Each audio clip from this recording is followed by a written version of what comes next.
Hello friends, 5 class जी science में अॼु असां चैप्टर नंबर 4 स्टार्ट कयूं था ऐं हिन चैप्टर जो नालो आहे एनवायरनमेंटल पॉल्यूशन मीन्स माहौलियाती गदिलाण। हाणे माहौलियाती गदिलाण में टोटल टे जेके आहिनि हिन में असां गदिलाण पढ़ंदासीं, जंहिंमें असां एयर पॉल्यूशन पढ़ंदासीं, वाटर पॉल्यूशन पढ़ंदासीं एंड लैंड पॉल्यूशन पढ़ंदासीं। ठीकु आहे। सो हाणे हीअ चैप्टर अॻिते वधाइण खां पहिरियां हिन चैप्टर में असांखे छा छा पढ़णो आहे, हीअ कुझु सवालनि जे ज़रिए इन ॻाल्हि जो अंदाज़ो लॻाए सघिजे थो पियो त हिन चैप्टर में असां छा पढ़ंदासीं। ठीकु आहे।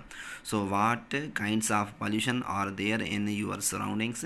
तव्हांजे माहौल में कहिड़े कहिड़े क़िस्म जा गदिलाण मौजूदु आहिनि, इहा शइ असां अॻिते हली पढ़ंदासीं। What are the main sources of pollution, गदिलाण जा अहम ज़रिया कहिड़ा आहिनि जेके असां अॻिते हली पढ़ंदासीं। How are you affected by pollution, तव्हांजे मथां गदिलाण जो कहिड़ो असरु थिए थो।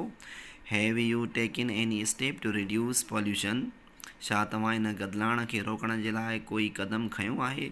एंड इट्स हार्मफुल इफेक्ट्स, ऐं इन जे ख़तरनाक असरनि खां बचण लाइ कोई क़दम खयो आहे, इहो सवाल कयो वञे थो। सो वाट आर द डिफरेंसिस इन biodegradable and non biodegradable materials.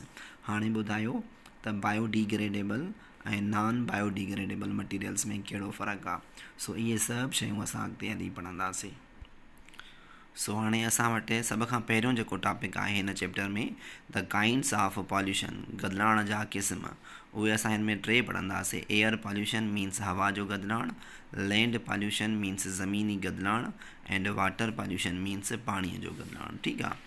So do you know what pollution is, छा तव्हां ॼाणो था त गदिलाण छाखे चइबो आहे, उनजी डेफिनेशन छा आहे। So look at the pictures बिलो, हेठियनि तस्वीरनि ॾांहुं निहारियो, जेके हीअ तस्वीरूं आहिनि इन्हनि ॾांहुं निहारियो। And name the kinds of pollution, ऐं गदिलाण जे इन क़िस्म खे नालो ॾियो। सो हीअ जेको एयर में स्मोक वञी रहियो आहे त इहो एयर पॉल्यूशन ठाहे थो पियो। हीअ बि जेको गाॾियुनि मां स्मोक निकिरे थो पियो त इहो एयर पॉल्यूशन ठाहे थो। हीअ जेको पाणीअ में नाला, ही घरनि जा जेके निकाल या नाला पाणी वञी रहिया आहिनि त हीअ पाणीअ जो गदिलाण ठाहे थो, जंहिंखे असां वाटर पॉल्यूशन चऊं।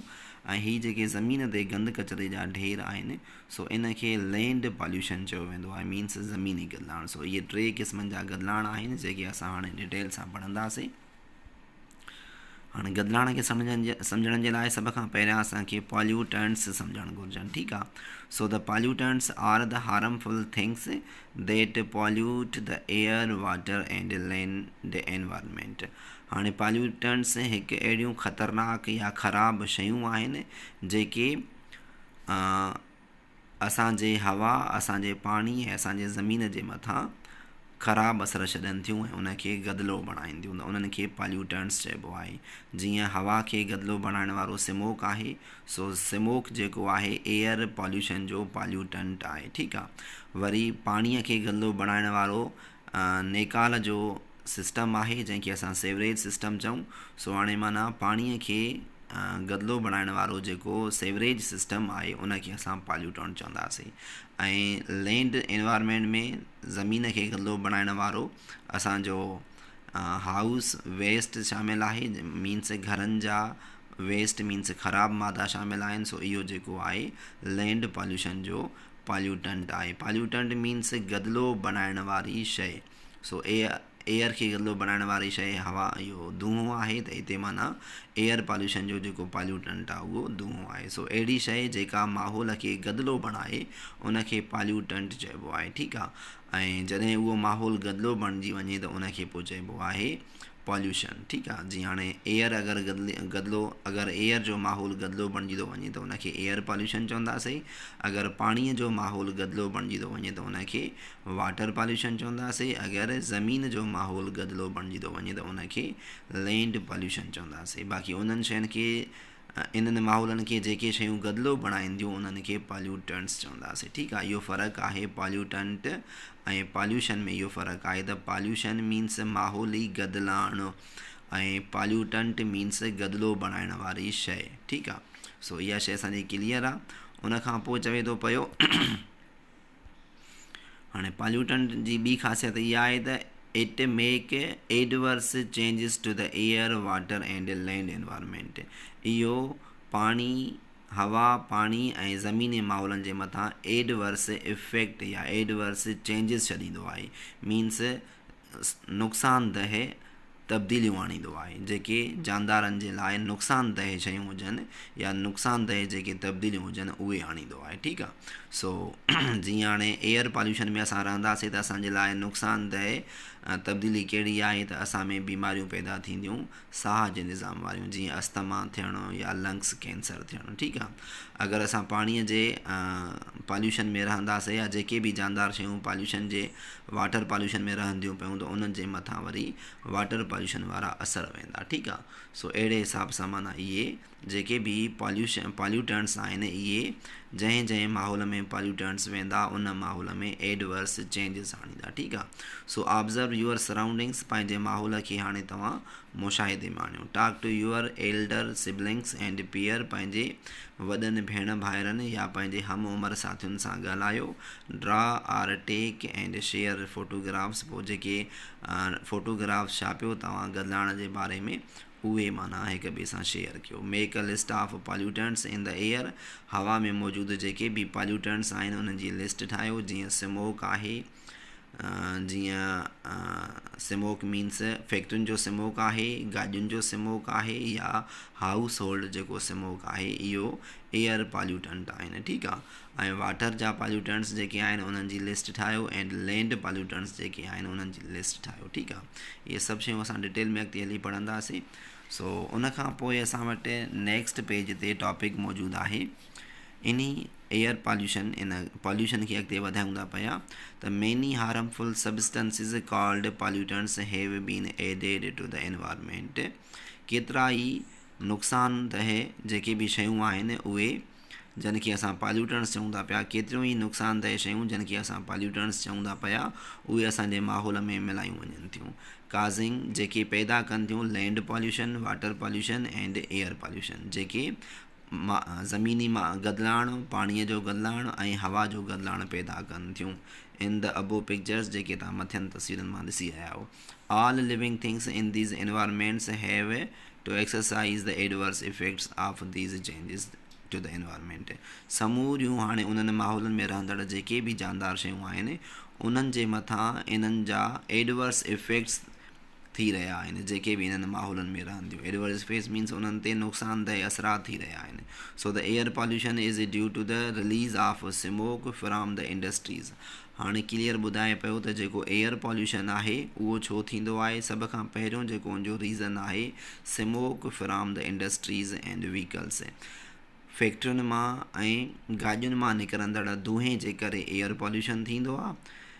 इनटू द क्लीन एयर, जेको असांजी साफ़ शफ़ाफ़ हवा में वञे थो ऐं उनखे पॉल्यूशन में आणींदो, मीन्स गदिलो खणींदो। And the land pollution from dumping of solid waste, ऐं जेको लैंड पॉल्यूशन आहे उहे असांजे घरनि मां जेके बि सॉलिड वेस्ट आहिनि या जेके कारखाननि मां सॉलिड वेस्ट आहिनि, मीन्स ख़राबु नहरियूं शयूं जेके आहिनि उहे असां जॾहिं ज़मीन जे मथां ढेर कयूं था, जीअं हे तव्हां ॾिसी सघो था पिया, हे सभु सॉलिड वेस्ट आहिनि। छो जो इहे पाण्याठे सूरत में न आहिनि, इहे नहरी सूरत में आहिनि, इहे सॉलिड सूरत में आहिनि। त जेके बि सॉलिड वेस्ट असां ज़मीन जे मथां डंपिंग कयूं था, मीन्स ढेर कयूं था, सो इहे ज़मीनी गदिलाइण जंहिंखे असां लैंड पॉल्यूशन चऊं था उहो पैदा कनि था। ठीकु आहे।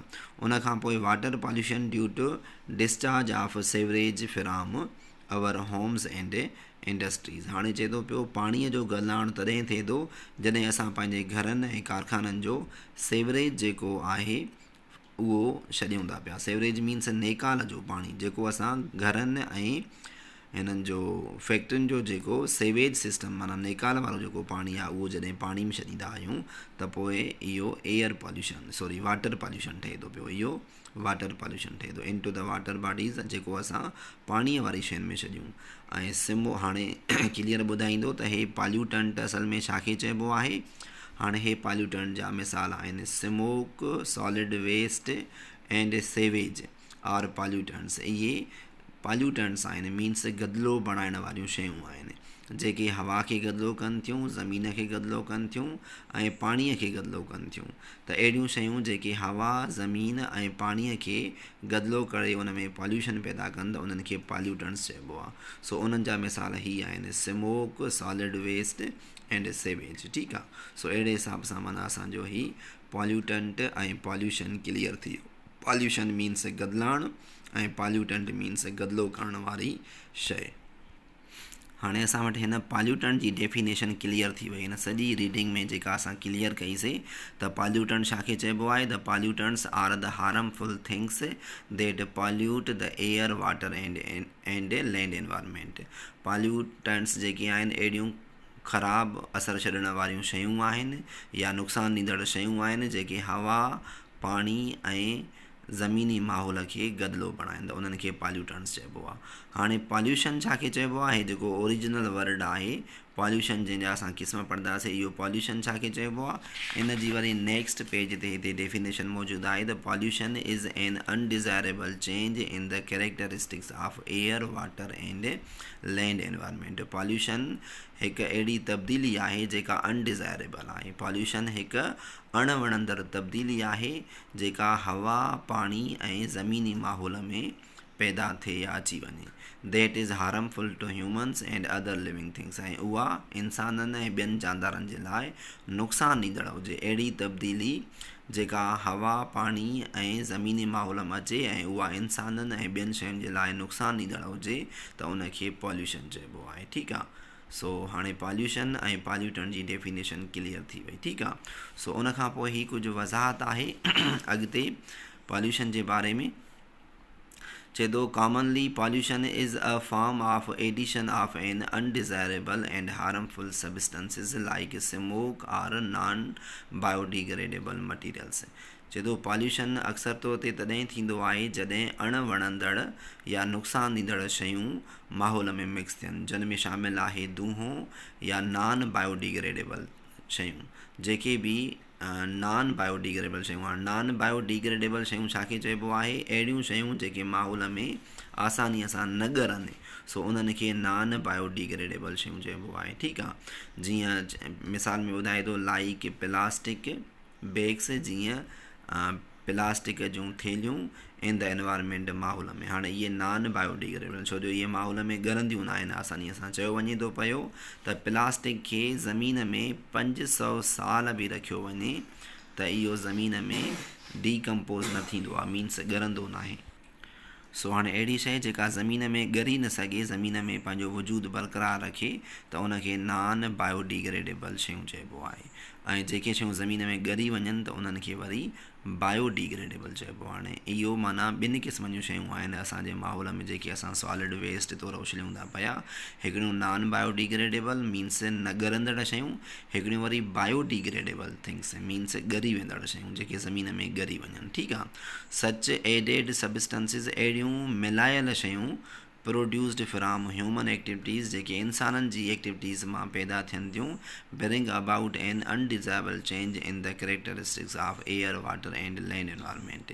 इहे अणवणंदड़ तब्दीलियूं आणंदियूं पियूं हवा जे, पाणीअ जे ऐं ज़मीन जे माहौलनि में। And are called pollutants. ऐं उन्हनि शयुनि खे पॉल्यूटेंट्स चइबो आहे। इहे शयूं जीअं दूंहों आहे या जीअं नॉन बायोडिग्रेडेबल शयूं आहिनि जेके असां पंहिंजे इन माहौलनि में मिलायूं था पिया, ऐं इन्हनि खे पॉल्यूटेंट्स चयो वेंदो आहे। ठीकु आहे। सो हाणे असां डिटेल में अॻिते हली पढ़ंदासीं त काइंड्स ऑफ पॉल्यूशन जा 3 काइंड्स आहिनि। पॉल्यूशन जा 3 क़िस्म आहिनि। हिकिड़ो वाटर पॉल्यूशन, ॿियो लैंड पॉल्यूशन ऐं टियों एयर पॉल्यूशन, जेको असां अॻिते हली क्लियर कंदासीं। ठीकु आहे।